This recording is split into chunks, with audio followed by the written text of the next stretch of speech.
Kljub velikim občinskim vlaganjem v obnovo vrtcev se od leta 2007 povečuje seznam čakajočih otrok na prosto mesto. Število vpisanih v vrtec je v tem času poraslo za dobrih 300, zato so se močno povečala sredstva za financiranje razlike med ceno varstva, ki jo plačujejo starši, in ekonomsko ceno. Če spet damo primerjavo od leta 2007 na leto 2012, v 2007 je bilo za to namenjenih 2,5 milijonov evrov, dočim se letos približujemo vrednosti 5 milijonov evrov. Primerna poraba, ki pa občina dobi za izvajanje izvirnih nalog, je približno ista v vsem tem obdobju. Ob tekočem financiranju otroškega varstva je občina obnovila osrednji vrtec, ki v septembru spet odpira vrata, vrtec Leskovec in Dolenja vas.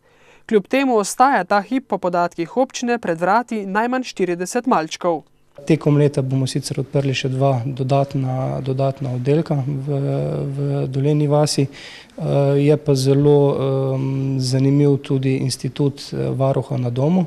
To obliko varstva je uzakonil zakon o uravnoteženju javnih financ in je glede prostorskih zahtev bistveno milejši od tistega, kar zahteva zakonodaja za odprtje privatnega vrtca.